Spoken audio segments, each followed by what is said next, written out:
Bien, quisiera comenzar con una frase que tú decías muy fuerte. Hay que romper la coraza que nos impide ser sensibles con nosotros y con las demás personas. Y es con eso que comienzo y quería, pues bueno, que nos puedas tener un poco la mirada de lo que ha sido el trabajo en masculinidades en Perú. Y es que desde dónde tú ingresaste a este trabajo de masculinidades, que nos puedas dar una pequeña pincelada. Yo sé que tal vez en una hora no podamos abordar todo lo que quisiéramos abordar, pero sí, tal vez nos puedas poner como aquellos clavos principales que ayudaron a reflexionar la temática en Perú en el tema de masculinidades. Muchas gracias, Miguel. Gracias, Henry. Bueno, realmente ojalá que pueda tener tiempo, pero estoy tentado a veces a decir cómo entré a este tema y a decir que fue por el azar, pero el azar, bueno, se presenta y si hay condiciones y estás preparado para tomarla, lo tomas, y si no, se pasa de largo. Y en realidad hay varias condiciones que hicieron que yo pudiera ser un tanto sensible a este tema, y tiene que ver con mi propia experiencia personal, ¿no? La manera como desde la adolescencia tuve que aprender de manera dura, y yo digo también desde acá dolorosa, mi hombría, cómo construir mi hombría, ¿no? Y yo desde los 12 años estuve interno en un colegio de varones a 300, un poco más de 300 kilómetros al sur de Lima, en la ciudad de Ica, que era prácticamente una selva de hombres. Había que sobrevivir día a día en esa selva de hombres. Ahí pude ver muchísimo abuso de los más fuertes contra los más débiles, muchísima discriminación, homofobia, abuso sexual, y todo el tiempo yo tuve que estar, diríamos, a la defensiva sobre las acciones que podían tomar y no dar pie en ningún momento, descuidarme, para que pudieran, a través de la feminización, abusar de mí, ¿no? Entonces era una sensación permanente de cuidarse, ¿no? Y algunas veces directamente también sufrir los abusos de quienes tenían más poder. Eso de una manera me hizo muy sensible contra el abuso.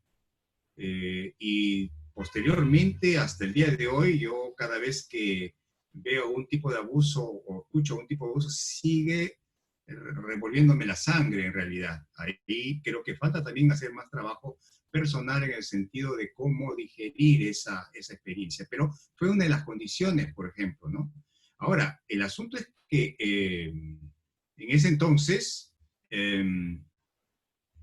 yo sabía que esas cosas eran malas, pero fui interiorizando y normalizando esa situación, considerando que así era ser hombre. Me parecía que era normal y natural, aunque yo conscientemente consideraba que eso estaba mal, ¿verdad? Entonces, era como una especie de interiorización, de voces muy en lo más hondo de mi cuerpo que me iban permanentemente interpelando, ¿no? Lo poco hombre que era porque no me comportaba de esa manera, ¿no? Y eso me siguió a lo largo de mi juventud, cuando tenía grupos de amigos, de varones, jóvenes y adolescentes en las calles, por ejemplo, cuando ellos acosaban a las mujeres, yo no lo hacía.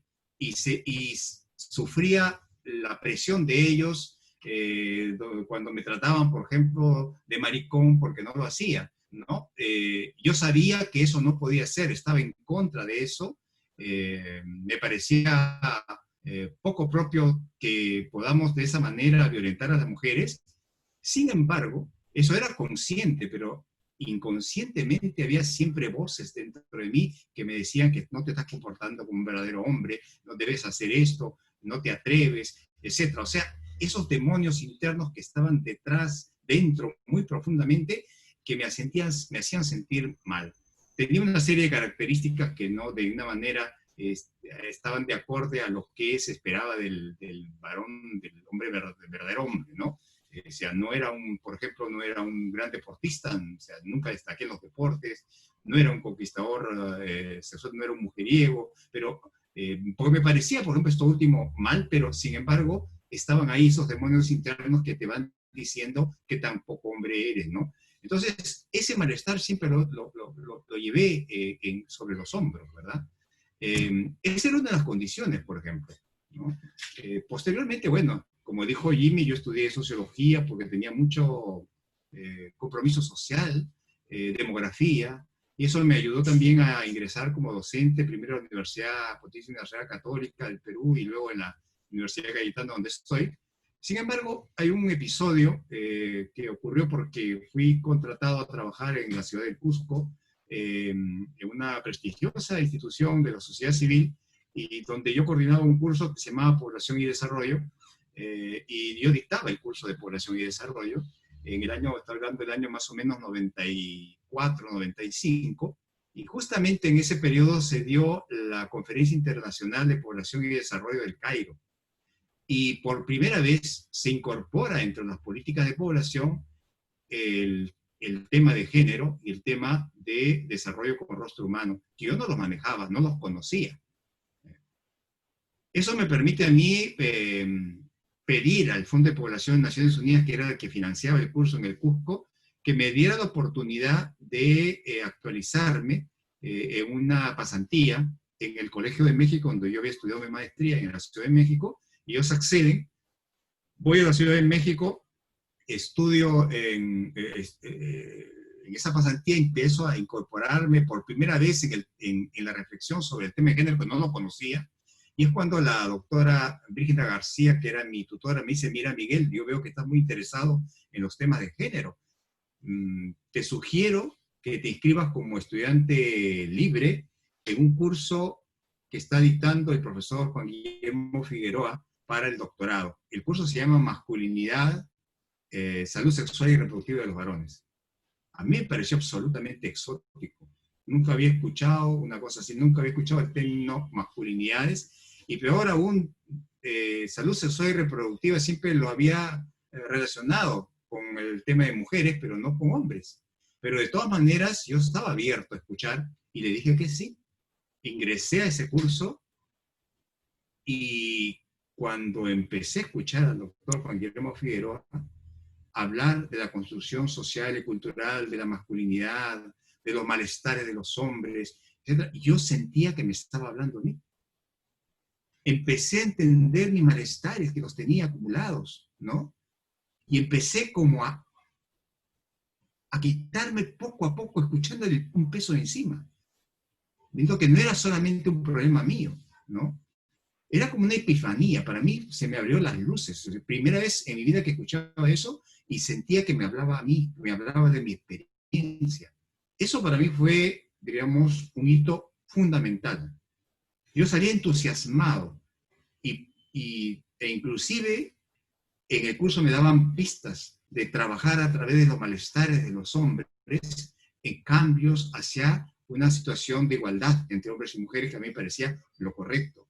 Entonces, con lo poco que escuché en este curso, y yo trabajando en el Cusco, llegué al Cusco y con lo poco que tenía, conversé con el director de la institución, me vio tan entusiasmado, dijo, bueno, entonces, ¿por qué no organizamos un evento? Y dije, perfecto, acá organizamos un evento donde yo quiero exponer a la población sobre este tema. Eso fue en el año 96. Acudieron, me acuerdo, a ese evento con más de 100 personas y por primera vez en su vida escucharon el tema de masculinidades.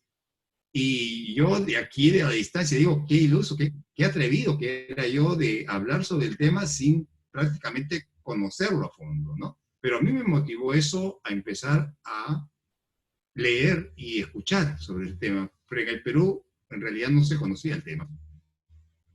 Al año siguiente, el año 97, me permitió ingresar a un proyecto en la Universidad Peruana Cayetano Heredia, que lo que buscaban era transversalizar el enfoque de género en todos los cursos de esta universidad, prestigiosa universidad, que es especializada en todo lo que es las ciencias de la salud, ¿no? Eso me permitió a mí también tener la oportunidad de conocer a mucha más gente de otros países que trabajaban el tema, Y también, por primera vez, la oportunidad de participar en un concurso a nivel nacional que hubo el año 99, solicitado por el Ministerio de la Salud y con apoyo del Fondo de Población de Naciones Unidas, porque querían incorporar dentro de los establecimientos de salud servicios especializados para varones.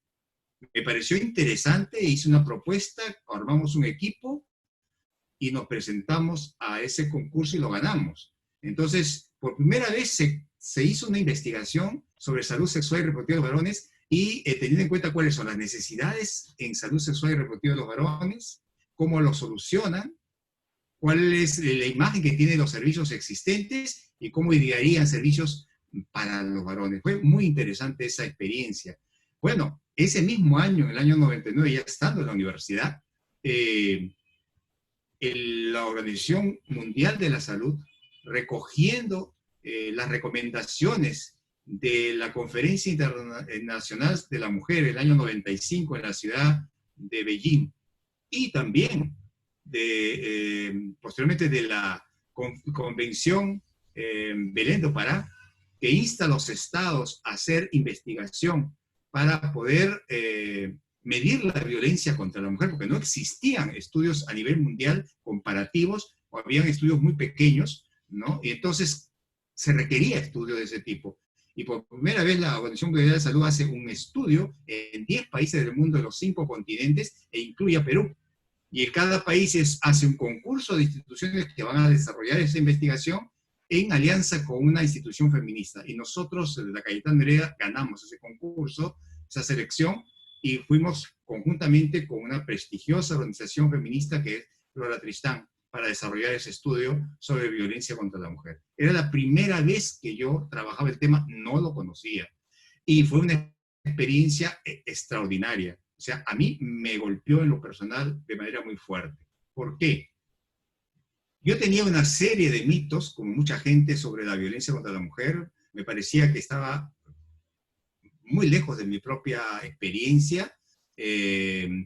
Tenía algún mito que eso estaba circunscrito probablemente a grupos de hombres con bajo nivel educativo, o problemas de drogadicción, o de alcoholismo, etc.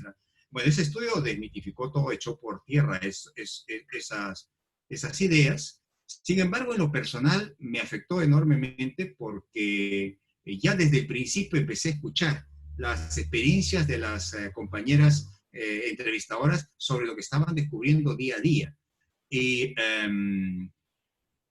pasado un mes de la investigación me encuentro por casualidad con una amiga que no la veía hace años, una ingeniera que también conocía a su esposo, ingeniero también que habían formado con otros colegas una compañía de constructora, y nos encontramos de casualidad y me pregunta, ¿qué estás haciendo?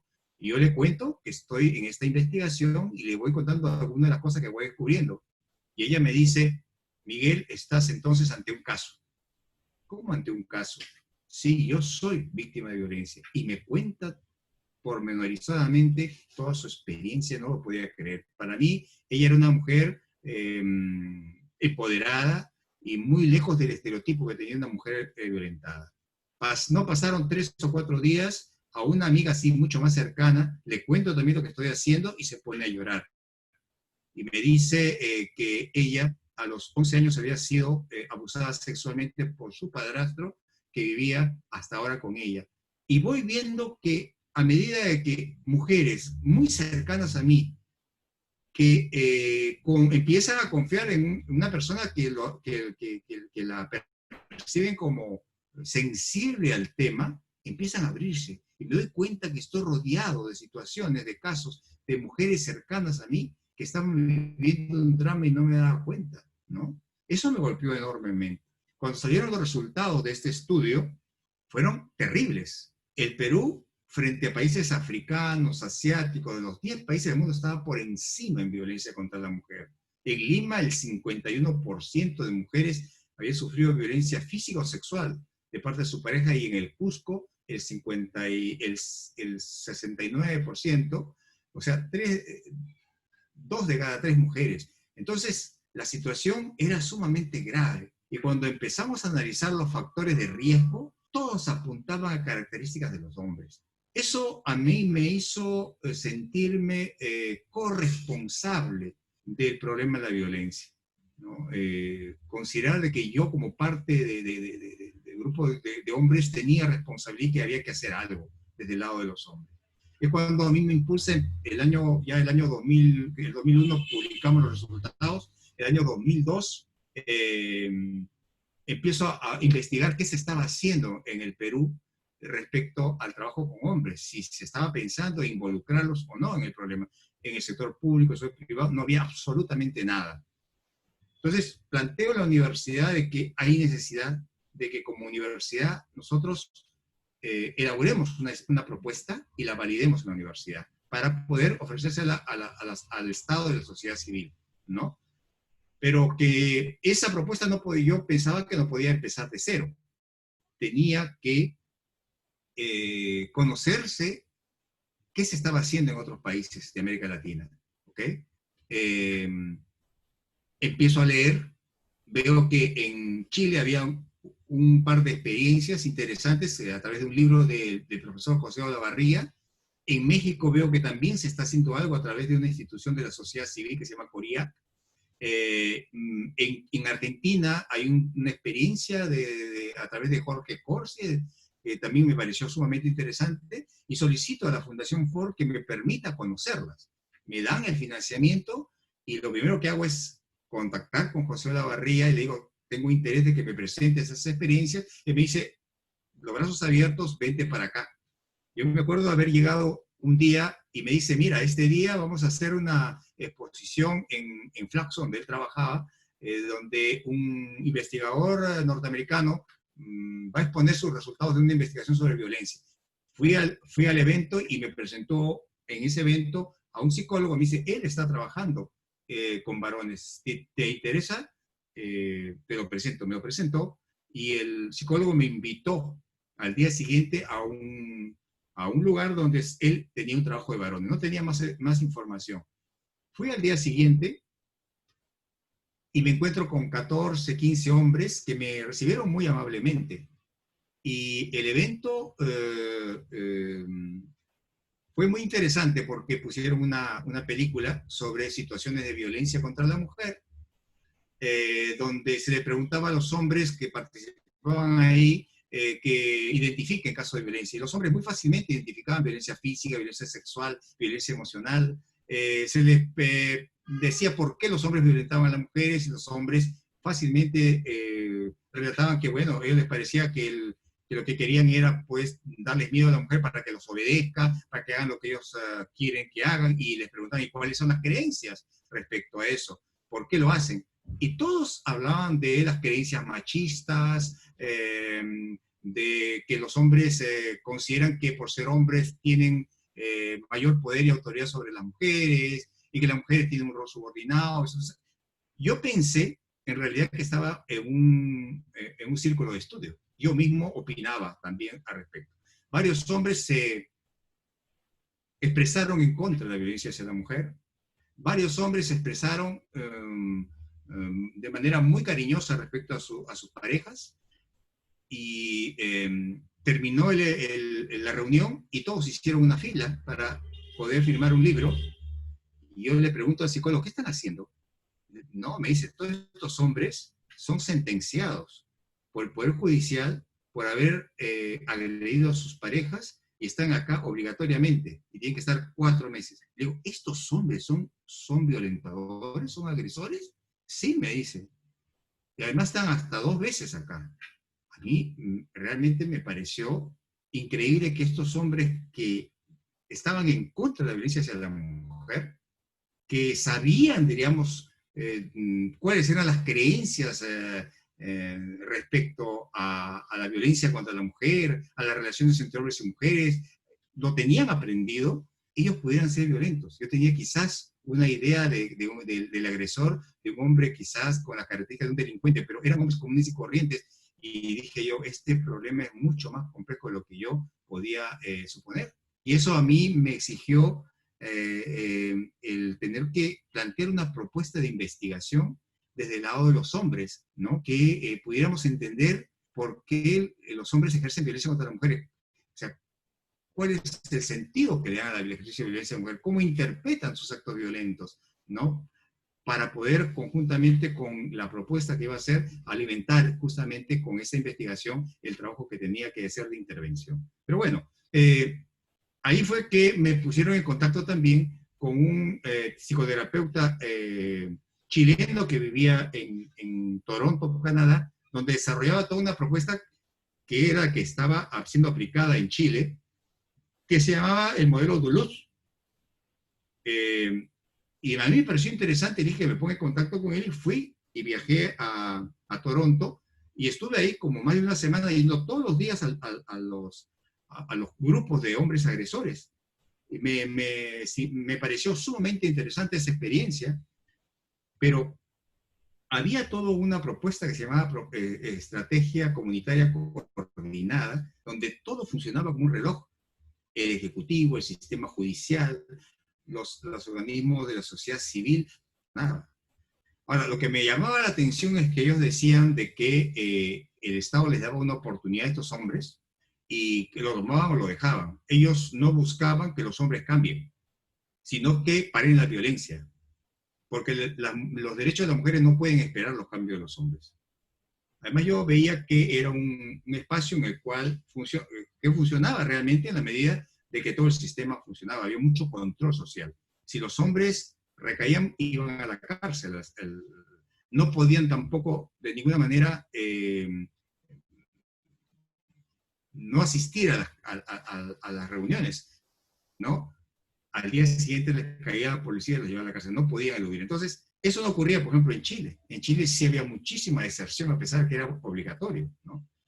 Y también lo que me llamó la atención fue que escuché a un hombre, ya que estaba casi en el cuarto mes, que decía, yo sé que ya no puedo pegar a mi pareja, pero cada vez que le escucho que me levanta la voz, cada vez que se pone ese vestidito tan cortito, me da ganas de pegarla, pero yo sé que no puedo hacerlo porque si no me voy a la cárcel, ¿no? Pues esos hombres no habían cambiado, pero sí habían aprendido a parar su violencia, ¿no? A reprimir la violencia, ¿no? Entonces, eso, yo dije, esto no va a funcionar en el Perú, porque el sistema judicial está muy corrupto, no funcionan las instituciones, algún día funcionarán, y eso me llevó a México. En México conocí la experiencia de CORIAC, de Colectivo de Hombres por Relaciones Igualitarias, que empecé a aprender de ellos y ver que teníamos coincidencias, ¿no? Yo veía una cuestión muy importante en CORIAC. Primero porque ellos consideraban de que toda esta... No se trataba simple y llanamente de iluminar a conciencias equivocadas a través de un discurso, ¿no? A través de hablarles respecto a estas creencias de la construcción social y cultural de la masculinidad, ¿no? Los hombres lo aprendían muy rápidamente, ¿no?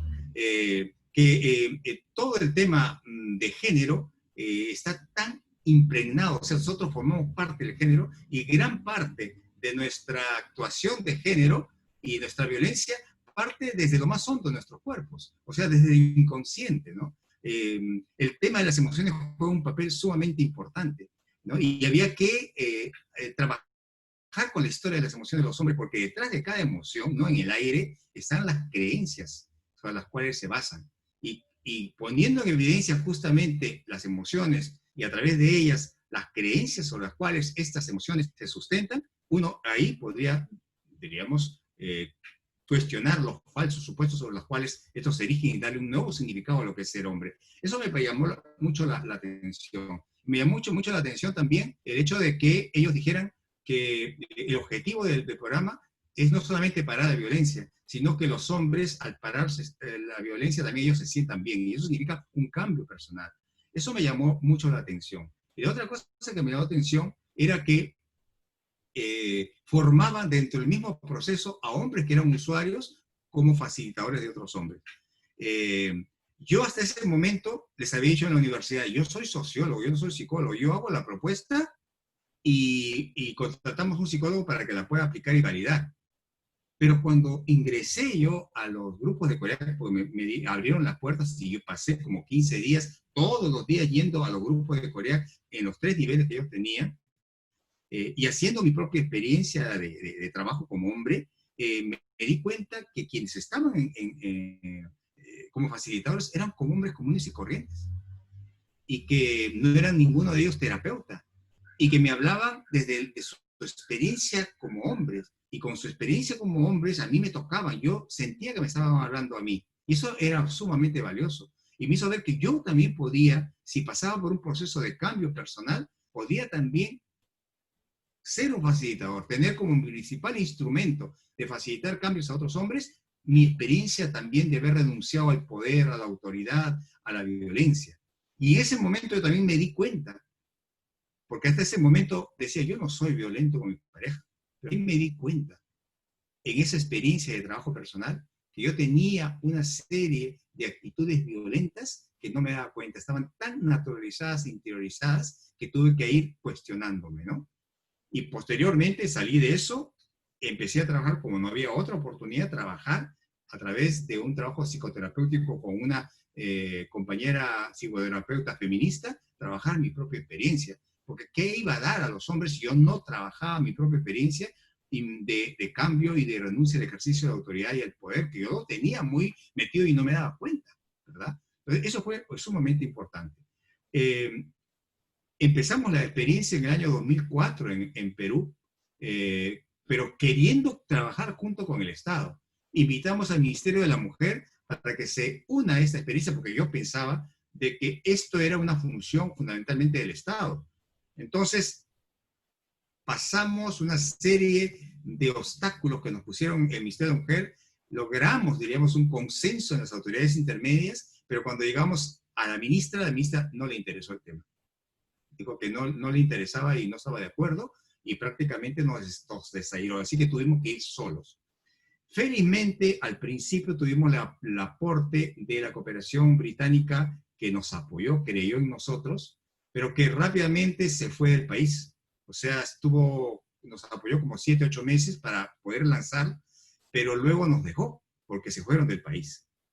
Entonces, eso fue un choque porque habíamos nosotros alquilado 2 lugares para poder desarrollar el trabajo con los hombres. Sin embargo, sin el dinero yo tenía que pagar de mi bolsillo y tenía un cofacilitador que era un psicólogo que habíamos contratado, que yo mismo lo preparé porque trabajó conmigo durante un buen tiempo todavía para ser facilitador, pero cuando no tuvimos financiamiento, él me dijo hasta aquí nomás y se fue, me dejó solo.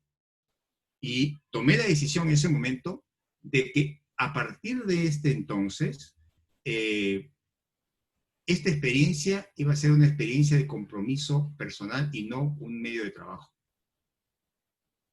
Y este trabajo, para quienes quisieran trabajar conmigo, debería ser absolutamente voluntario.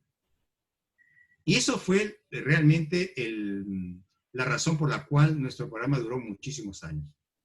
Es un programa bastante extenso, porque mínimamente los hombres tienen que pasar por un año de trabajo personal, semanal, y pocos hombres logran terminar, pero pasan muchísimos hombres por el programa. Fue muy importante no solamente por el trabajo que hicimos con hombres, sino que a partir de este trabajo pudimos abrir otros espacios y otros frentes, que al principio no me daba cuenta, pensábamos centrarnos solamente en el programa. Pero me acuerdo que difundimos en distintos medios de difusión, enviamos notas de prensa a la televisión, a la radio, etcétera, para poder propagandizar el programa.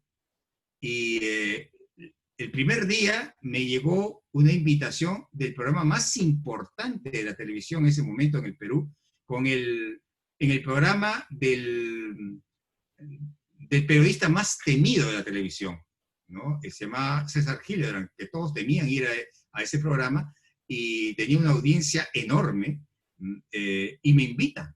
Yo nunca había estado en la televisión, y no me permitió ni siquiera dudarlo, ¿no? Y tuve que ir. Pero fue una experiencia sumamente interesante. El periodista fue muy interesante sus preguntas y su preocupación y su interés por el tema. Y al día siguiente tenía una lista, una fila de medios de comunicación, prensa, escrita y televisión, esperando turno para hacerme entrevistas, porque le parecía noticia que un hombre hable sobre el tema de la violencia y que nos hable de que los hombres somos corresponsables y podemos involucrarnos, y era necesario involucrarnos en el tema de la erradicación de la violencia. Le parecía noticia. Entonces, en ese momento me pude dar cuenta que ese espacio no solamente era para propagandizar el programa, sino que tenía que hablar sobre el tema de igualdad de género, que era una tribuna que no podía desperdiciar.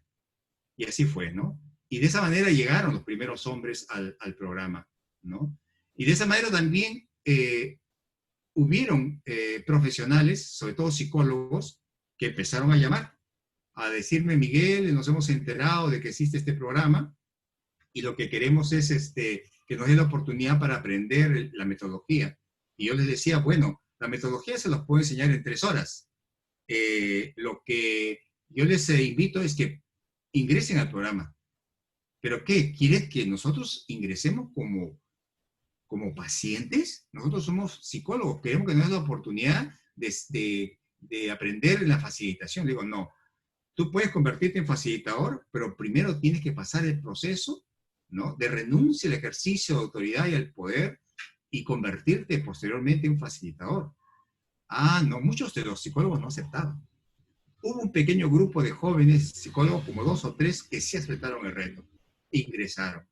Y otros hombres que participaron como usuarios y que lograron terminar el programa, y todos ellos se convirtieron en facilitadores de otros hombres. Actualmente, la mayoría de ellos son activistas por los derechos humanos, por la igualdad de género, por la diversidad sexual, todo ese tipo de temas que a mí me parece un logro importante del programa. Fue una cantera de formación de mucha gente el programa. Pero posterior, junto con eso, hubieron una serie de solicitudes de instituciones, tanto del Estado como de la sociedad civil, que se empezaban a enterar de que existía este programa, y no había nunca antes una demanda sobre esto, y fue la ocasión de que se fuera creando una demanda sobre el tema de masculinidades. Y empezaron a solicitarnos que les apoyemos para sensibilizar a sus trabajadores, ¿no? O el Estado para que podamos intervenir en la sociedad civil y en las poblaciones donde ellos trabajaban. Posteriormente, tuvimos también la solicitud de un movimiento feminista muy importante en el Perú, que es el movimiento Manuela Ramos, que eso fue más o menos el año 2005, que me invitan a participar en un programa que ellos tienen de trabajo en la sociedad civil, y que lo que me plantearon fue algo muy sumamente interesante que marcó también el trabajo a partir de ese entonces. Nosotros trabajamos con mujeres, sin embargo nos hemos dado cuenta que hay varones, varios de ellos parejas de estas mujeres que están comprometidas en el trabajo contra la violencia hacia la mujer, que están ahí apoyando. Hay otros hombres, líderes, que están comprometidos con el tema de derechos humanos, pero no tienen ninguna formación. Yo te pediría que hagamos un proyecto, una propuesta, para poder formar a estos líderes locales que tienen ascendencia en la comunidad y trabajar con ellos también. Me pareció sumamente interesante, no lo había hecho hasta ese momento, y es así que nosotros lo que hicimos fue, para trabajar con ellos, hacer una guía, esta guía de acá, con Manuela Ramos, que nos permitió trabajar con los varones, que es un trabajo bien interesante, porque lo que hicimos fue traducir en lenguaje muy popular todos estos temas, que permitiera la formación de estos hombres. Eso fue un hito muy importante, porque a partir de entonces empezamos a pensar en estrategias para trabajar sensibilización y formación de líderes locales en la comunidad. En eso tuvimos varios años de trabajo. Y es ahí cuando también el Estado se interesa por este tema, y la primera vez que me convocan en el año 2009 para trabajar en el Estado, para que asuma una dirección general, que se llama la Dirección General de Familia y Comunidad, que irónicamente esa Dirección General del Ministerio de la Mujer fue creado para contrarrestar el enfoque de género, porque decía en ese entonces la ministra que el enfoque de género era nocivo para la familia porque desunía a la familia y lo que había que hacer era desarrollar el enfoque de familia. Y para eso se creó esa dirección, y esa dirección fue la primera vez que yo estuve en el Ministerio de la Mujer para trabajar desde ahí, ¿no? Trabajar el tema de paternidades, etcétera, ¿no? Estuve 9 meses, cambiaron de ministra, porque aquí en el Perú se cambia rápidamente de ministro, y la siguiente ministra me ordenó de que a partir de entonces la Iglesia Católica iba a ser la que iba a dar la rectoría sobre el tema de familia. Yo dije que estaba totalmente equivocada, que la rectoría la da el Estado y no ninguna otra institución. Podemos escuchar la otra institución, pero la rectoría la tiene el Estado, y al día siguiente renuncié, ¿no? Yo veía que por ahí no podía hacer nada.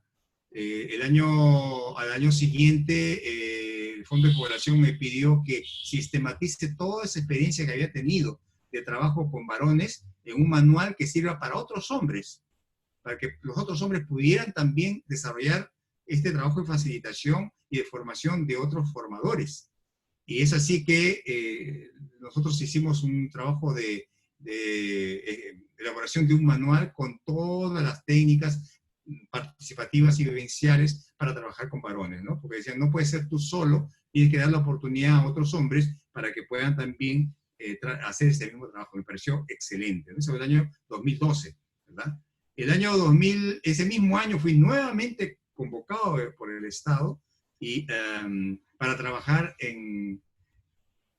pero ya formando por primera vez la Dirección General de Violencia contra la Violencia de Género, que no existía en ese momento. Existía un programa, pero no la Dirección General contra la Violencia de Género, para dar rectoría sobre el tema. Y me convoca justamente porque estaban interesados, la viceministra de ese entonces estaba interesada en que se incorpore el tema de masculinidad, una línea de trabajo con varones en prevención de la violencia de género, ¿no? Lo que hicimos en el Estado fue muy interesante porque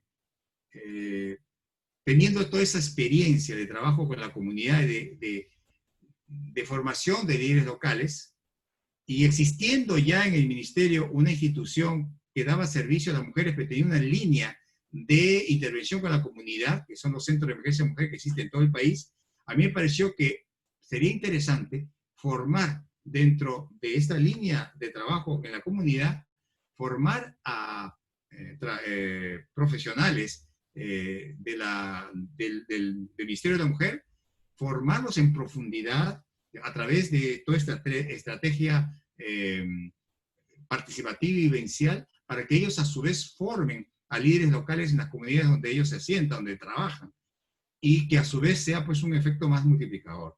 Y eso se trabajó a través de un plan piloto en 2 centros de emergencia mujer. Se sistematizó esa experiencia y se convirtió en norma. Actualmente el programa existe, ya tiene otro nombre, se llama Hombres por la Igualdad, que está en gran parte del país, con algunos problemas que yo veo cuando una idea que surge, diríamos, con un contenido, se vuelve política. Muchas veces al masificarse pierde mucho de su sentido. Ahí hay un problema también. Esa es la situación a través de la cual hemos desarrollado un trabajo. El año 2014 yo salí del Ministerio de la Mujer, nosotros lo que hicimos en la universidad fue ver cuáles eran los vacíos que teníamos en el conocimiento para el trabajo con hombres. En el programa de hombres que renuncian a su violencia que trajimos de Coriac, había una debilidad muy grande. No se trabajaba mucho el tema de violencia sexual. Y ese era un tema central de la construcción de la masculinidad. Y es por eso que nuestro último trabajo, que fue presentado ante el Banco Mundial en un concurso a nivel mundial y lo ganamos, fue una investigación sobre varones y violencia sexual, que nos ayudaba justamente a completar nuestro conocimiento de alguna manera de los tipos de violencia masculina. Actualmente lo que estamos haciendo en la universidad es empeñarnos en formar formadores. Estamos desarrollando cursos de formación a personas que trabajan en el sector público, el sector privado, que trabajan con hombres. Dentro de poco vamos a lanzar un diplomado en masculinidad y violencia de género, porque hay mucha demanda. Tenemos un curso que lo dicto cada verano y que tiene muchísima demanda y hay mucha gente que queda afuera, y a veces tengo que abrir otro curso más, y hay mucha demanda por tener algo que les permita una formación mucho más sólida, ¿no? Entonces estamos pensando, justamente, vamos a lanzar un diplomado en masculinidades y violencia de género. Bueno, he hablado muchísimo, ahora quiero escuchar sus preguntas. Miguel, como te dije, una pincelada de todo tu trabajo y tu reflexión en esa temática. Nos queda muy poco, una hora, ¿no? Tendríamos mucho más tiempo que hablar para solo poner aquellas aristas principales que nos ayudan a reflexionar desde donde parte. Cosas muy lindas a rescatar de tu intervención. Cómo a partir de lo personal, la vivencia personal, esto se vuelve político, como una agenda política, como una causa a seguir. Nosotros en SISTAC llamamos una causa de carne que se plasma en una reflexión, y esta reflexión en una vivencia, en un ideal. Y también me hacía mucho recuerdo a las reflexiones que hablaste sobre el tema de cómo tus compañeras, a partir de tu reflexión, llegaban a hablar del tema de violencia. Eso me trae recuerdo a una compañera que también es muy valorada por su lucha, Eli Crespo, que también fue víctima de esta violencia machista, ¿no? Quiero comenzar esta parte de preguntas con algo que también tú pusiste en uno de tus comentarios. Los hombres hemos aprendido desde muy pequeños que los problemas se deben resolver por la vía de la violencia. Por un lado está la violencia contra las mujeres, por el otro lado la violencia con otros, y por el otro lado la violencia con nosotros mismos. Es a partir de eso que te quisiera preguntar, Miguel, ¿cómo está el trabajo de prevención de la violencia machista actualmente en Perú? ¿Cómo evalúas eso? Ok, mira, desde el Estado hay avances. Yo no puedo decir que no lo hay. Anteriormente no era un tema, no estaba en agenda. Sin embargo, desde hace unos años, justamente no fue casualidad que me pudieran convocar en dos oportunidades porque estaban interesados en incorporar el tema. Actualmente existe este programa que busca prevenir la violencia de género en las comunidades. Sin embargo, hay siempre la presión cuando una iniciativa se vuelve política de la basificación y de perder en profundidad. Entonces, yo sé, porque he estado en el Estado, que hay mucha exigencia de mostrar cada año números. ¿Cuántos miles has cambiado? ¿Cuántos miles han cambiado de conciencia los hombres? Y entonces tienes que presentar informes de cuántos han asistido a reuniones, cuántos eventos masivos has tenido, y porque si no, al año siguiente no te dan dinero, ¿no? Entonces, hay mucho de eso cuando se convierte en política, lamentablemente. Siento que una buena iniciativa puede al perder contenido, perder el sentido y realmente convertirse en una especie de bluff, ¿no? De pompa de jabón. Espero que no.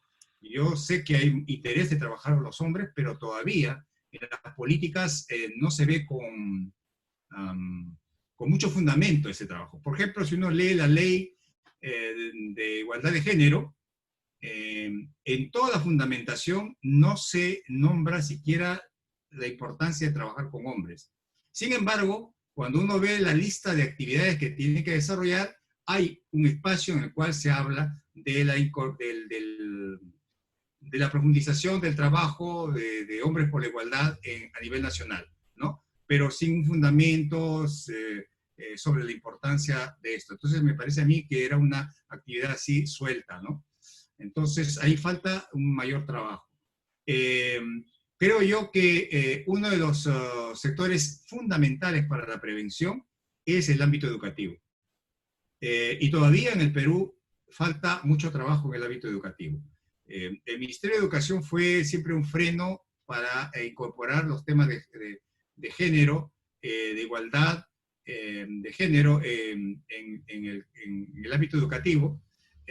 Y si no trabajamos con el ámbito educativo, eh, la verdad que se va a seguir reproduciendo todos estos patrones sociales y culturales discriminadores, misógenos, machistas y homofóbicos, ¿no?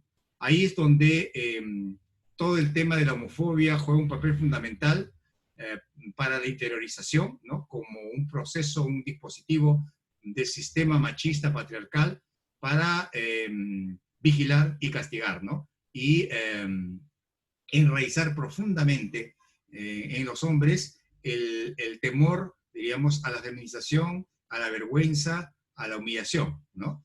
Porque no basta que existan normas que prescriban cómo debe ser un hombre, si el sistema no tiene la capacidad de avergonzar y de humillar, y sobre todo se humilla a través de la feminización. Eso lo veo en mi propia experiencia, en la cual yo muchos años estuve pues a la defensiva respecto a eso. Y eso es un tema muy importante que provoca violencia, ¿no? Violencia contra las mujeres, violencia contra otros hombres y violencia contra nosotros mismos. Hay que trabajar mucho con el sector educativo. Ese es un tema importante, central. Hay que trabajar también con otros hombres, se lo están haciendo de una u otra manera, los compañeros más jóvenes de la Red Peruana de Masculinidades, los compañeros de Piura, que han sido entrevistados también por ustedes. Yo estoy muy contento y motivado, hombres jóvenes que se están incorporando a este trabajo y lo están haciendo bien. Hay que trabajar con otros hombres, a ampliar las redes de trabajo con hombres y incorporar cada vez más hombres, sensibilizarlos a través de toda esta estrategia, digamos, más participativa, vivencial, trabajando con las propias experiencias, ¿no? Entonces, creo que hay mucho que hacer todavía en Perú, es poco lo que se está haciendo. Creo que el Estado, por el poder que tiene de llegar a nivel nacional, tiene el papel fundamental de garantizar los derechos de las mujeres y de también trabajar por el cambio de los hombres, ¿no?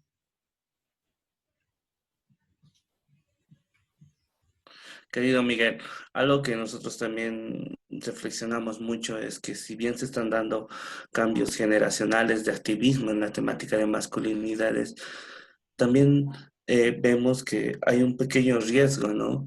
El tema de no manejar lo político en el momento de trabajar masculinidades, sino que este activismo de trabajo se vaya perdiendo en acciones, ¿no? Y que las acciones poco a poco demuestren que se vaya bajando el nivel de trabajo, no solamente estratégico, sino político al momento de trabajar masculinidades en temas de en temas de actorías emergentes. ¿Qué opinas tú al respecto? Sí, yo creo que hay que trabajar a dos niveles, ¿no?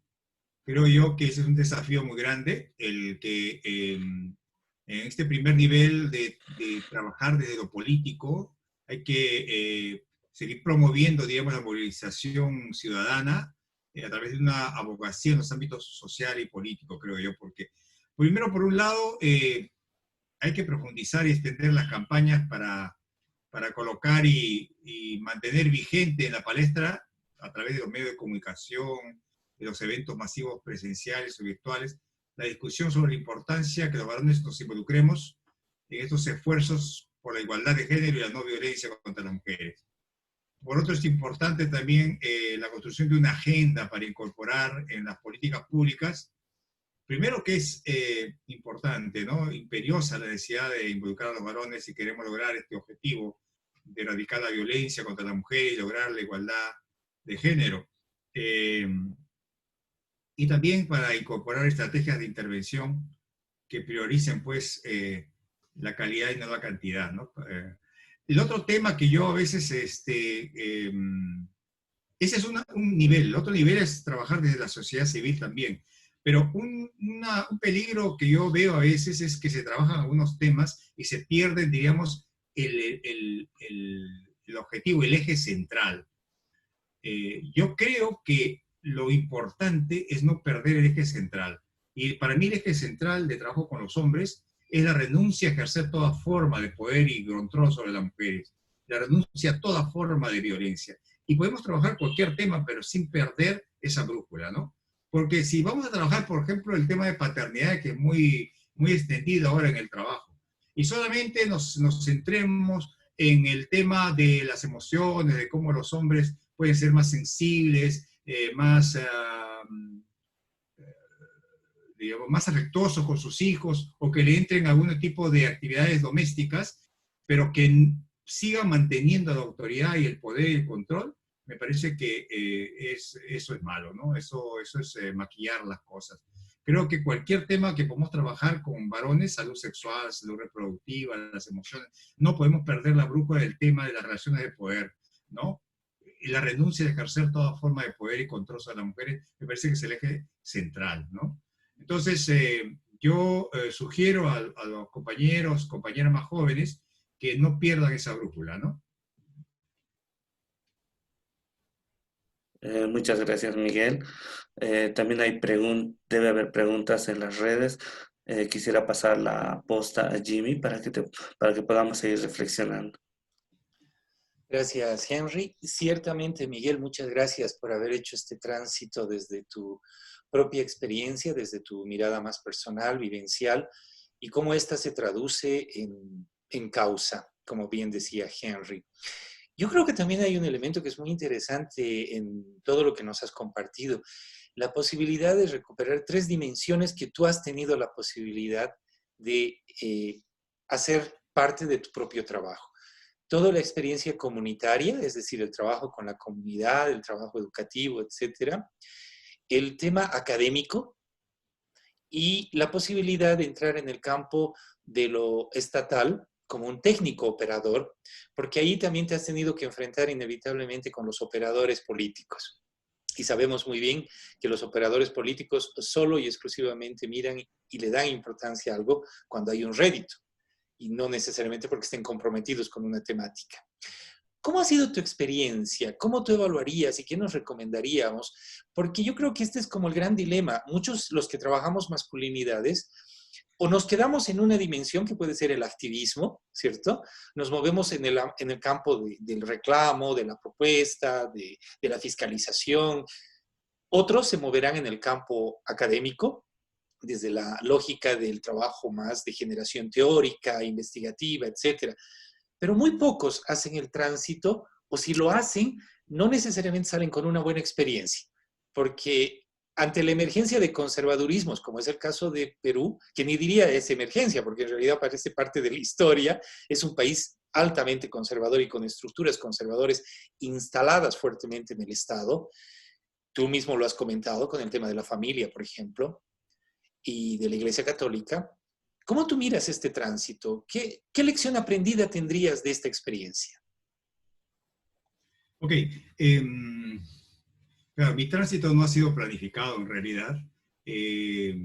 Lo que sí mi actitud ha sido muy abierta, ¿no? Y de sopesar cada momento la importancia para el trabajo que estaba desarrollando, el incorporarme en cada uno de estos ámbitos, ¿no? Para mí siempre la investigación estuvo muy ligada al trabajo que yo hacía en la comunidad, ¿no? Los interrogantes que yo iba teniendo en la comunidad me llevaban a hacer preguntas y a plantear proyectos de investigación, ¿no? Esa fue mi investigación sobre masculinidad y violencia conyugal, que, bueno, sacamos un libro el año 2006, que fue muy importante para el trabajo que nosotros desarrollábamos en el programa de hombres que renuncian a su violencia.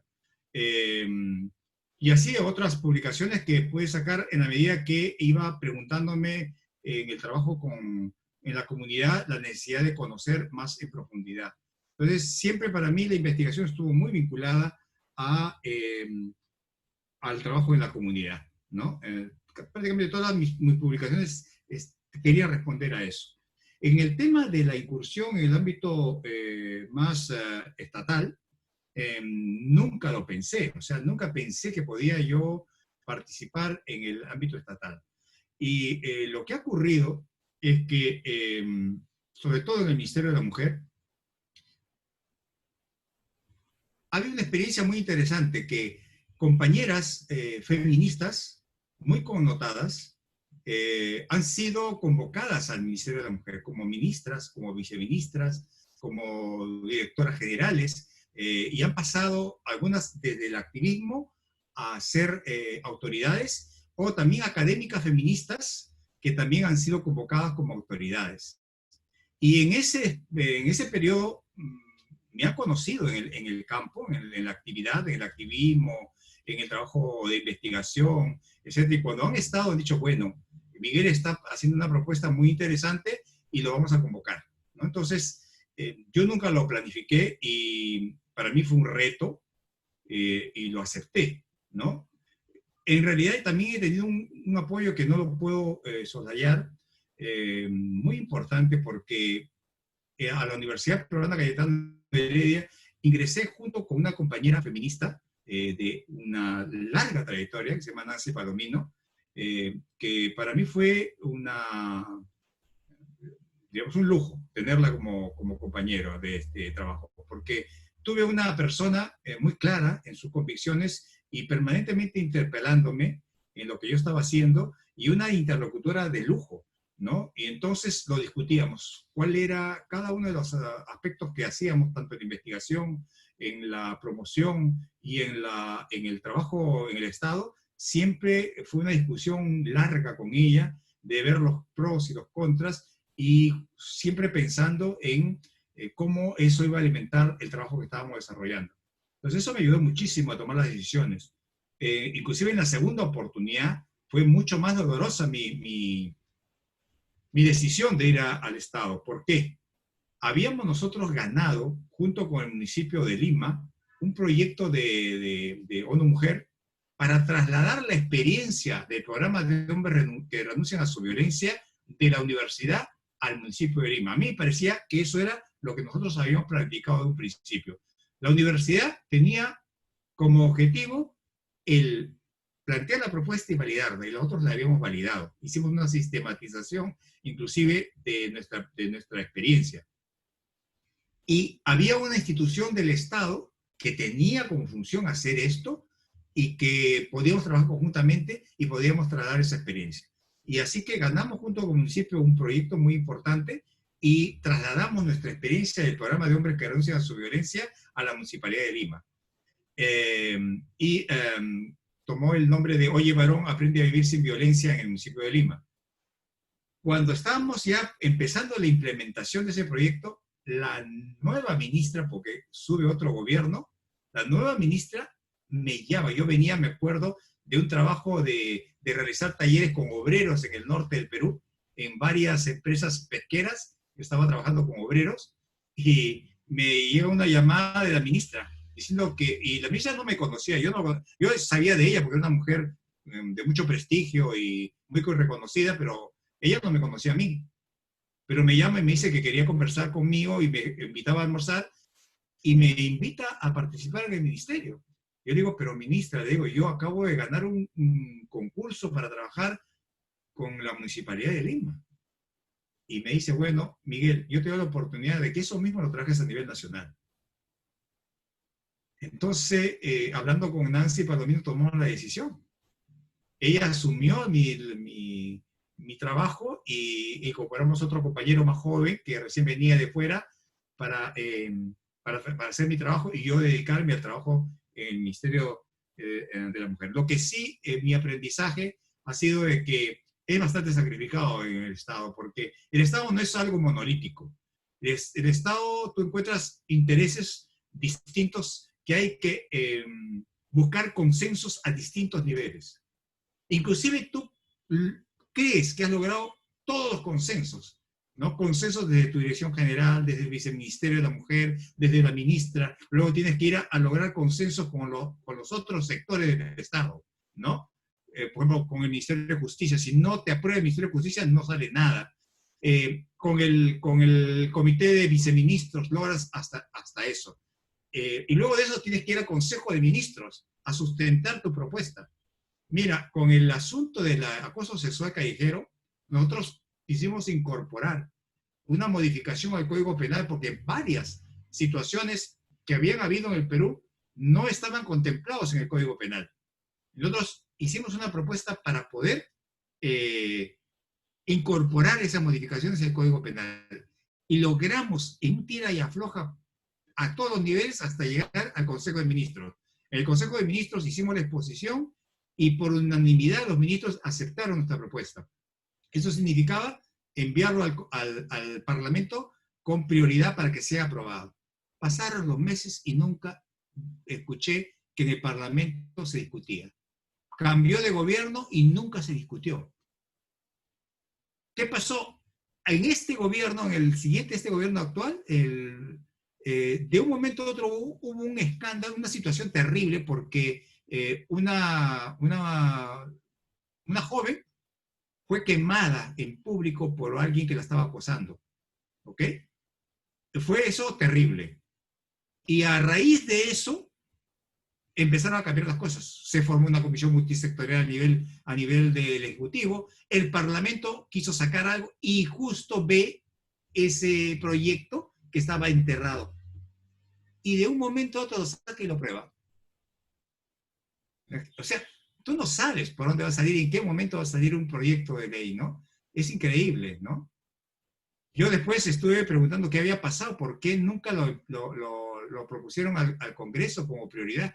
Lo que había pasado es que, no sé por qué, de qué forma, se lo habían entregado a un parlamentario para que lo haga suyo. Eso no tenía ningún sentido, porque un parlamentario no tiene ninguna prioridad, como lo tiene el Ejecutivo. Pero mira, pasó una coyuntura y exactamente como nosotros habíamos redactado esa modificación en el Código Penal, salió.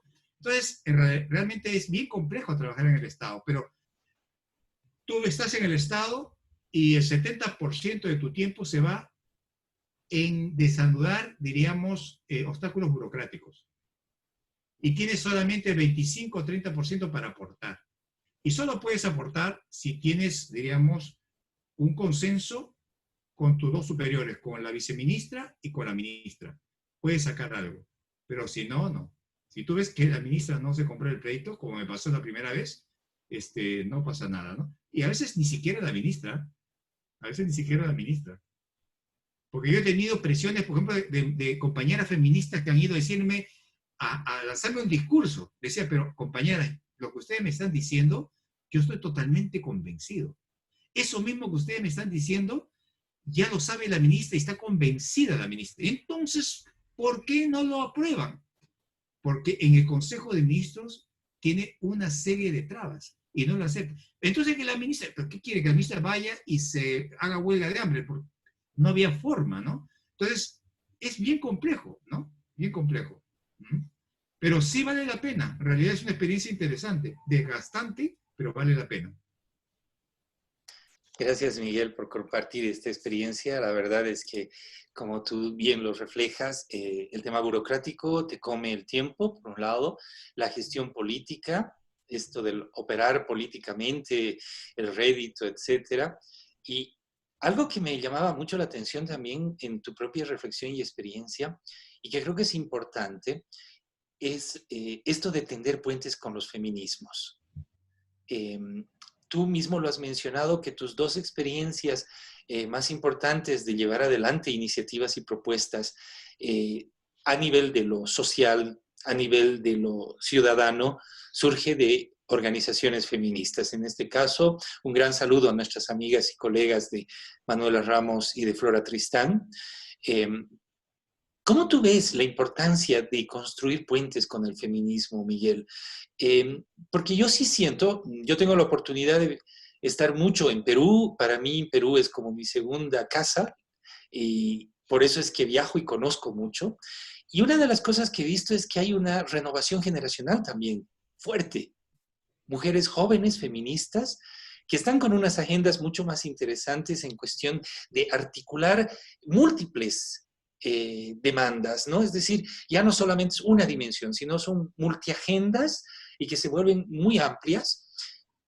¿Cómo tú estás viendo ahora la percepción y la receptividad desde los movimientos desde el movimiento feminista en su diversidad al tema de masculinidades? Porque en un momento también, Miguel, hay que reconocer, fueron muy sospechosas y muy resistentes, ¿cierto?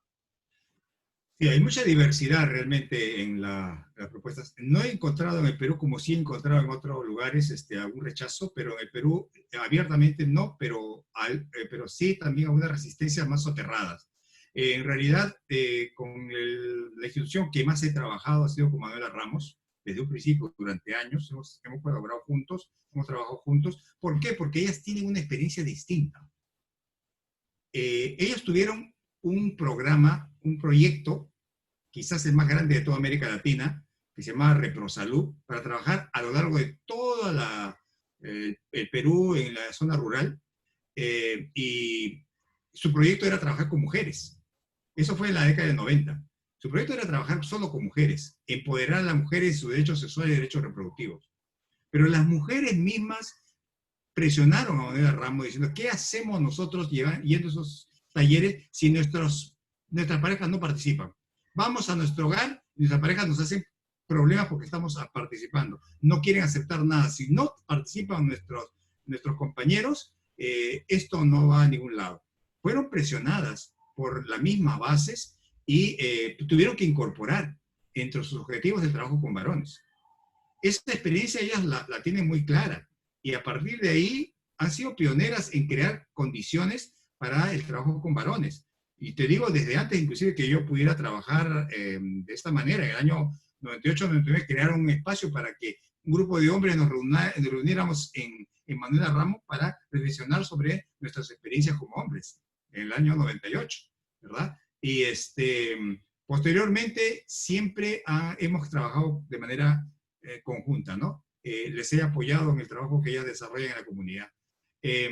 Con otras compañeras, algunas veces hemos tenido algún problema en la medida de que no han sido muy dialogantes. Me acuerdo con una ONG X, que es muy importante en el Perú, que muchas veces quise hablar con ella para hacer cosas conjuntas y nunca me dieron la oportunidad.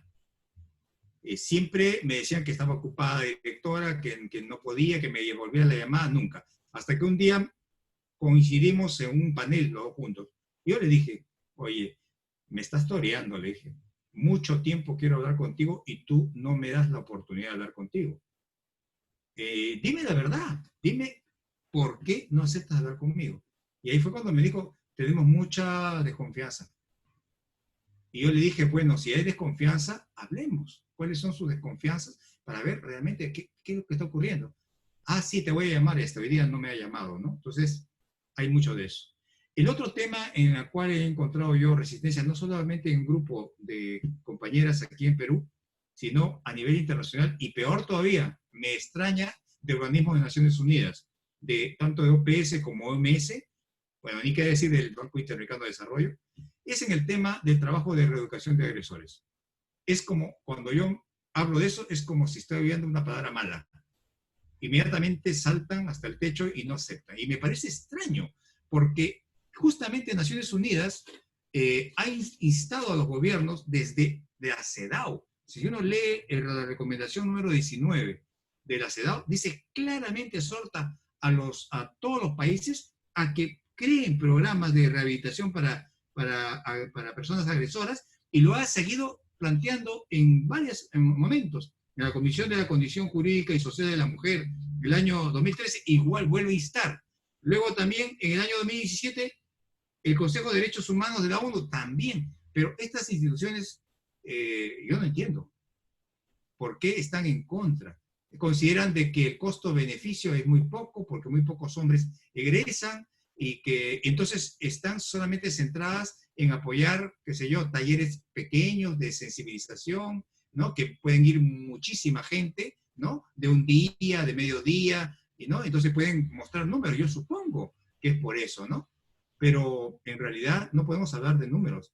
El año pasado fui invitado fui invitado a una reunión junto con 4 o 5 docentes de varias universidades para hablar con el presidente de la República. El presidente de la República nos convocó para conversar sobre el tema, estaba muy preocupado sobre el tema del feminicidio. Yo le decía al presidente y a 4 ministros que estuvieron también en la reunión que el feminicidio no iba a pararse como estaban haciendo en el Congreso, aumentando las penas, Estos hombres que están dispuestos a matar a sus parejas, no les va a importar eso.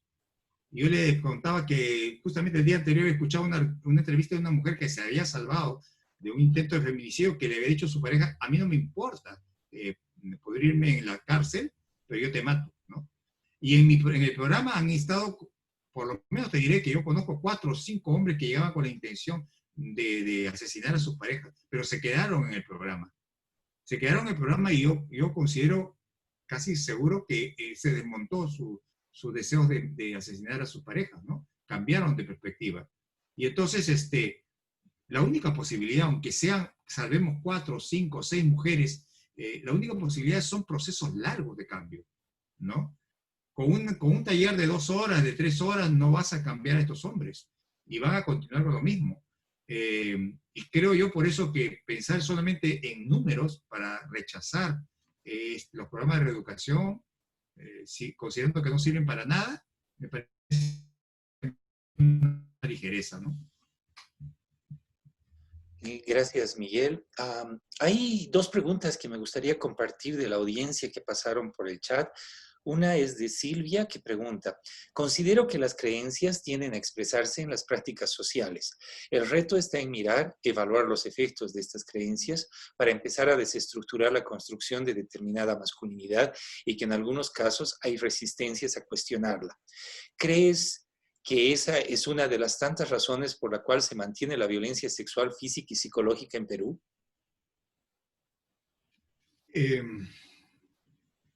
Bueno, existe, diríamos, cuando bueno, yo que he trabajado como 8 o 9 años con hombres agresores, existe muy interiorizado, diríamos, no solamente en términos conscientes, sino sumamente inconscientes, el tema de valorarse como hombres solamente en la medida en que tengan control y poder sobre las mujeres, ¿no? Si no logran eso, se sienten menos hombres, ¿no? Eso es una constante. El tema, por ejemplo, yo le decía, el tema de la homofobia es un tema clave, porque el tema de la homofobia lo que te hace es permanentemente estar dando pruebas de hombría, ¿no? Si la mujer te levanta la voz o no hace lo que tú dices, inmediatamente el pensamiento es: no me está viendo como hombre, ¿no? Me quiere mangonear, como dicen aquí en el Perú, ¿no? Que quieren voltear la tortilla, ¿no? Y se sienten humillados, ¿no? El tema de la violencia sexual, por ejemplo, y ahí sí estoy de acuerdo, que también funciona en el ámbito de las relaciones, no solamente del ámbito público, sino privado, lo que dice Rita Segato, que estos hombres que ejercen violación contra su pareja o violencia sexual, el tema de la sexualidad es un tema secundario. Ahí lo que buscan fundamentalmente es convertir a la sexualidad en un instrumento de dominación y de poder. Cuando sienten que la mujer quiere asumir algún nivel de autonomía, ¿no? Al considerar que esos cuerpos les pertenecen y que solamente se realizan como hombres cotidianamente en el cuerpo de estas mujeres, y cuando las mujeres le dicen que no, siente que están negándoles un derecho que les corresponde, el derecho a rehacerse como hombre cotidianamente en las mujeres. Y por eso el tema de sexualidad pasa a un segundo nivel y la sexualidad se convierte en un instrumento de poder, de dominación, ¿no? Entonces, ahí está el tema más importante, el tema central, ¿no? Que si no se desmonta, si no se construye eso, la violencia va a continuar, ¿no? Gracias, Miguel. Aquí hay otra pregunta que nos dice: ¿qué estrategias recomendarías? Es Viviane que nos pregunta: ¿qué estrategias recomendarías para trabajar en masculinidades con adolescentes, especialmente en instituciones educativas? Porque así como tú planteas la deficiencia de abordar estos temas en la formación en la escuela, en Perú, pues aquí estamos igual, ¿no? Entonces, ¿por dónde tú crees que deberíamos ir? ¿Por temas, por materia? Porque siempre ha habido el dilema si generabas la materia, por ejemplo, en sexualidad, de educación en sexualidad, o más bien transversalizabas el tema dentro de toda la currícula. ¿Por dónde crees tú que deberíamos ir en el ámbito educativo formal? Mira, justamente acabamos de hacer un diagnóstico en Perú. Me pidieron que apoyara a los compañeros de Promundo que hicieron un trabajo en estudiantes adolescentes de secundaria de varias ciudades del Perú. Y uno de los obstáculos más importantes es el tema de quiénes son los que van a trabajar con los estudiantes. No vamos a ser nosotros, sino van a ser los y las docentes. Y el grave problema que tenemos ahí es que docentes, hombres y mujeres, tienen muy internalizado, digamos, la homofobia, la misoginia, la discriminación, a la diversidad sexual, etc. O sea, con esas personas tenemos que trabajar. Si no trabajamos primero cambiando el chip de estas de profesores y profesoras, muy poco podemos realizar. Ese es el primer tema. Hay que formar, diríamos, a estos docentes y en procesos largos, ¿no? Y procesos que apelen a la propia experiencia personal y trabajar cambios en ellos. Ese es el primer tema. Quizás el decisivo, porque estos profesores, una vez que hayan logrado interiorizar eso y cambiar eso, van a trabajar el tema en cualquier materia, ¿no? Van a tener como... Por ejemplo, yo enseño demografía en la universidad, ¿ok? Pero yo en mis clases de demografía introduzco el tema del género, ¿no? Estoy permanentemente trabajando estos temas, ¿verdad? Entonces, este es un tema muy importante. Ahora, en el Perú existe lo que llaman la hora de tutoría. Son docentes que no están preparados para trabajar con los chicos, pero hablan sobre estos temas. Pero hablan a la luz de sus propias creencias. El Ministerio de la Mujer les ha enviado unos manuales sobre sexualidad, sobre educación sexual integral, etcétera, pero sin formarlos. Y entonces pueden ser muy bonitos los textos, pero ellos los van a interpretar a la luz de sus propias creencias, sus patrones culturales, ¿no? Entonces, ahí hay otro problema, ¿no? Entonces, por eso siempre digo, las técnicas, hay muchas técnicas participativas para trabajar con hombres adultos también. En mi manual yo he trabajado muchas técnicas que le he aplicado con adolescentes, con jóvenes, con hombres adultos, y ha funcionado. Pero ¿qué es lo clave? No son las técnicas. Las técnicas ayudan. Lo más importante es quién facilita ese trabajo. Tiene que ser una persona que haya hecho trabajo personal, trabajo de renuncia al ejercicio de autoridad y poder, sino rápidamente entras en complicidad. Entonces, ese es el tema central. El principal instrumento para trabajar cambios es la experiencia de haber cambiado tú, ¿no? Si no trabajamos eso, bueno, las técnicas son muy fáciles de aprender. Hay muchas, ¿ah? Pero el mundo ha trabajado muchísimas. Entonces, en su manual H, por ejemplo, que ahora tiene manual H, manual M y manual D, creo que se llama diversidad, tiene técnicas para trabajar con adolescentes excelentes, muy bonitas. Pero si quien dirige eso, quien facilite eso, no es una persona que ha hecho trabajo personal, eso no va a servir para nada. Totalmente de acuerdo contigo, Miguel, porque cualquier cambio tiene que empezar por uno y no podemos ir a decirles a los otros que cambien si tú no has cambiado, por supuesto, ¿no? Entonces reproduces discursivamente un discurso muy políticamente correcto, pero por el otro lado puedes estar mandando mensajes totalmente contradictorios. Daniela Vázquez nos dice, agradezco mucho la experiencia compartida, considero que la resistencia ha sido la cara de desigualdad en cierta medida en búsqueda de justicia y justo eso no está adecuado porque los hombres también han sido víctimas de la globalización del capitalismo, de fenómenos como la iglesia y las mismas compañeras en ser castigados por no ser un parámetro de hombres ideales a cada época. Y te hacen llegar una felicitación. Aquí hay otro comentario, pregunta. Alba van der Valk dice, desde tu experiencia, ¿qué estrategia puedes dar o qué crees que podría dar buenos resultados para que los hombres violentos se queden en programas de reeducación?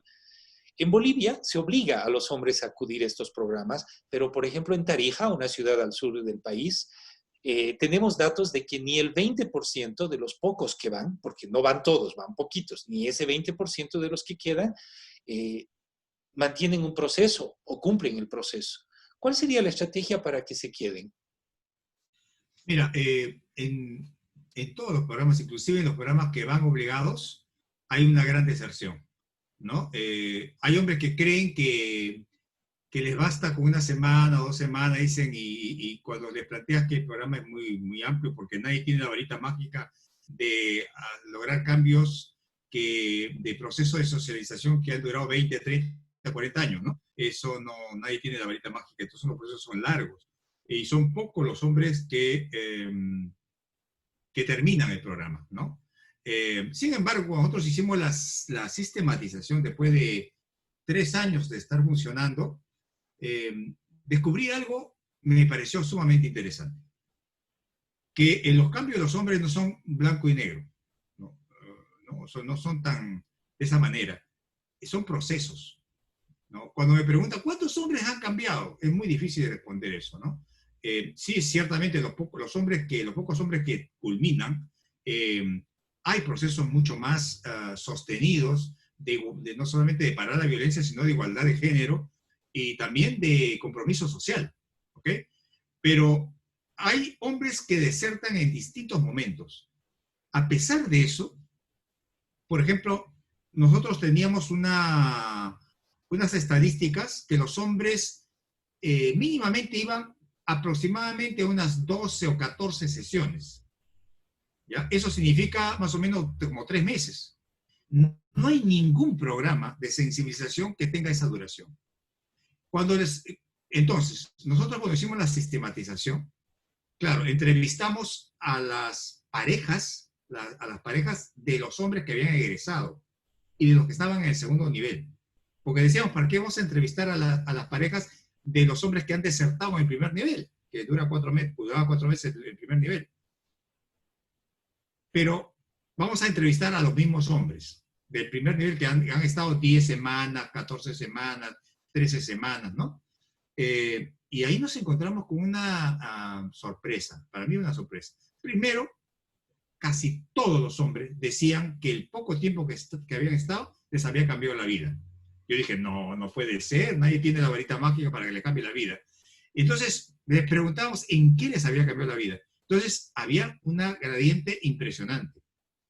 Hombres que decían le había cambiado la vida porque de ahí en adelante sus relaciones con sus hijos habían cambiado absolutamente, ¿no? Hombres que decían que ya habían dejado de violentar físicamente a sus parejas, aún seguía violencia emocional.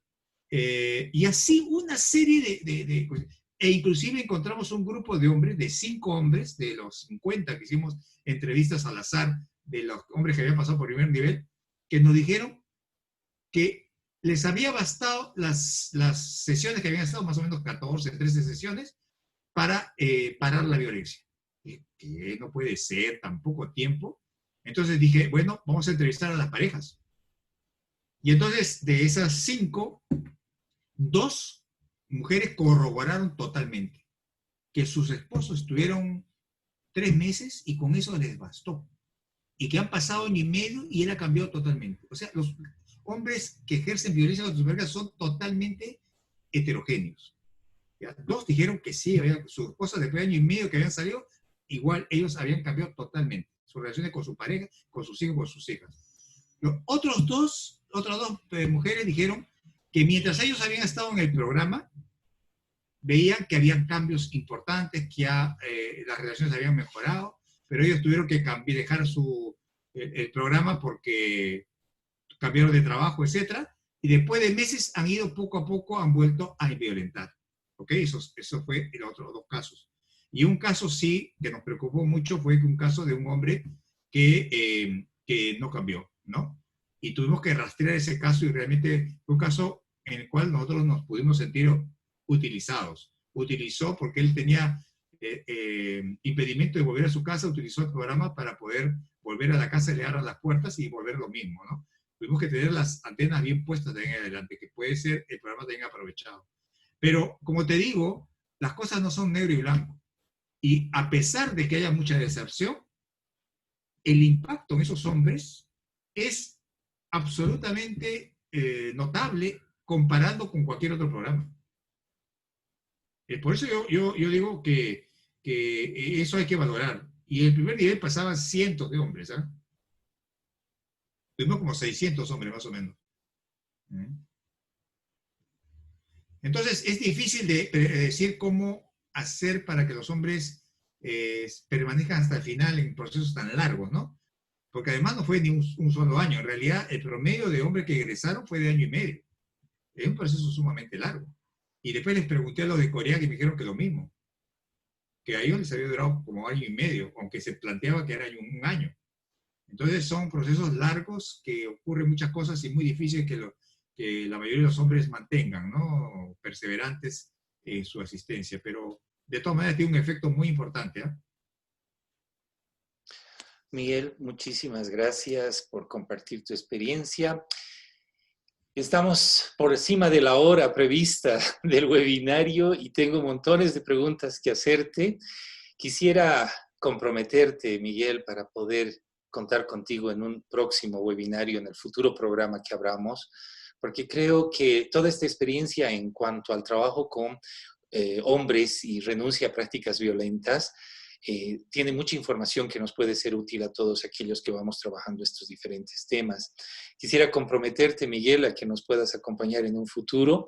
Lamentablemente el tiempo se nos ha acabado, no porque tengamos una restricción, sino porque el horario previsto ya ha sido sobrepasado, pero espero contar contigo para un futuro y que podamos también poder seguir hablando de temas, preguntas como por ejemplo la dimensión académica, ¿qué dimensiones de investigación hay para un futuro? ¿Por dónde estamos yendo en la investigación en Perú?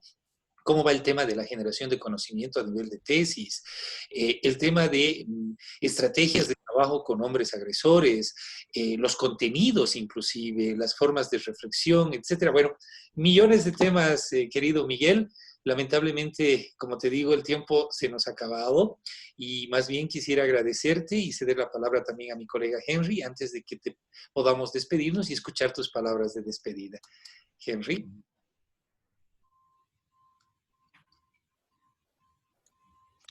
Muchas gracias, Jimmy. Y otra vez, muchas gracias, Miguel.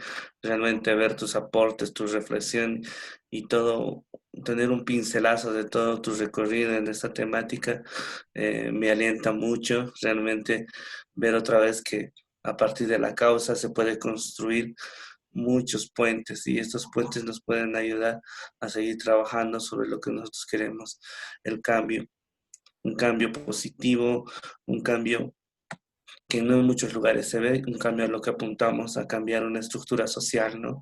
Nosotros siempre hablamos de estructuras sociales, pero esas estructuras sociales también son históricas, entonces cambiar todo este sistema, este nivel histórico-cultural de las acciones y las prácticas que tenemos los hombres, se volvió un reto, pero también es un reto con muchas respuestas, muchas soluciones.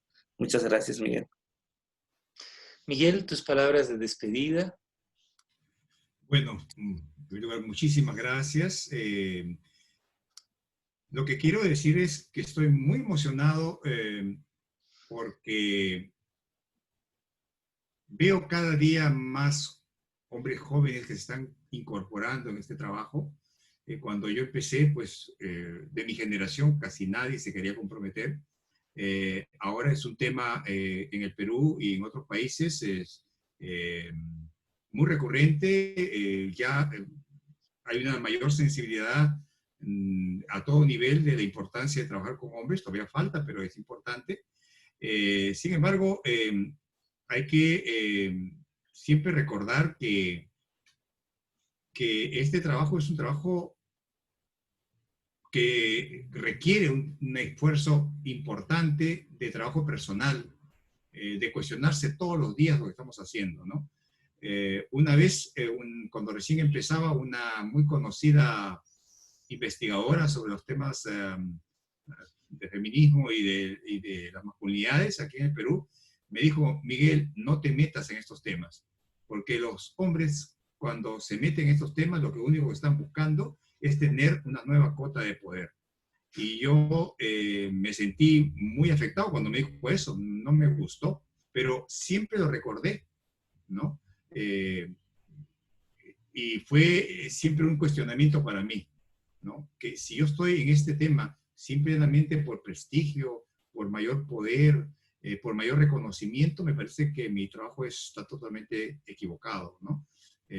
Ahora que es mucho más prestigioso el trabajar en el tema, ¿no? En el tiempo cuando yo empecé, me veían casi como un extraterrestre, pero hay que recordar eso, ¿no? Este es un trabajo de compromiso por la igualdad de género, por la renuncia a la autoridad y el poder, que es muy difícil. Es un trabajo que no es lineal, sino con avance y retroceso, pero requiere mucho trabajo personal. Yo siempre he trabajado durante años, cuando trabajé con el programa, y como no tenía otro espacio, siempre busqué, por ejemplo, un trabajo de acompañamiento psicoterapéutico de alguien con una perspectiva feminista para que me siga apoyando en un trabajo personal. Entonces eso es lo que hay que hacer. Yo les recomiendo a todas y todos quienes estén trabajando este tema. Muchísimas gracias, Jimmy, muchísimas gracias, Henry. Ha sido una gran oportunidad de volvernos a ver y espero que pronto nos enlacemos. Ahora es más fácil que a través de estos medios. Totalmente. Si algo ha traído bueno todo este desastre con el COVID, ha sido el flujo de comunicación y acercamiento virtual que hemos logrado en este tiempo. Así que, Miguel, mil gracias. Me quiero ir recuperando una frase tuya, la renuncia al tema de la autoridad y el poder, al ejercicio de la autoridad y el poder. Creo que este es un tema, un eje central justamente de ese posicionamiento en cuanto a cambiar y trabajar las masculinidades en cualquier tema que vayamos a llevar adelante. Definitivamente. Y el otro elemento que creo también es importantísimo y que lo hemos discutido y lo hemos planteado y lo mantenemos como un eje central, es que el tema de trabajar la masculinidad no se acaba con un curso, con un taller. Es un tema de vida, es un tema permanente y cotidiano. Y por ende, este es un trabajo de vida para nosotros los hombres que estamos reflexionando la masculinidad y estamos trabajando en la masculinidad además. Así que, Miguel, muchísimas gracias. Qué gusto, un abrazo virtual, un cariño muy grande. Qué maravilla haberte tenido en el programa, haberte visto. Y por supuesto, vuelvo a invitarte para un futuro cercano para poder profundizar nuestras reflexiones y estos diálogos. Miguel Ramos, muchísimas gracias, un abrazo. Saludos a Nancy, por favor. Y bueno, qué placer haber mencionado también a otros colegas y otras colegas con quienes hemos llevado adelante tantas actividades allá en Perú. Un saludo a nuestras colegas de Flora Tristán, de Manuela Ramos. Por supuesto, agradecer nuevamente a la Red Peruana de Masculinidades, quienes, aunque no pudieron participar en esta semana de la experiencia de trabajo de masculinidades, están llevando adelante una agenda muy rica también allá, con quienes también en un futuro compartiremos. Miguel, nuevamente, muchas gracias, un saludo, un abrazo y a cuidarnos durante lo que queda todavía de esta pandemia, que parece que tira para largo. Así es. Gracias, muchas gracias. Muchas gracias, Miguel, y muchas gracias a todos y todas. El último webinar de hombres, las salidas de los hombres, caminos a seguir. El último webinario, programa 31, que nos lleva, número 32, que nos lleva a plantearnos con broche de oro el cierre de la experiencia de Perú. Y nos lleva a plantearnos varios desafíos y, por supuesto, también nos plantea la posibilidad de seguir reflexionando este tema en breve en el futuro programa bajo el nuevo formato.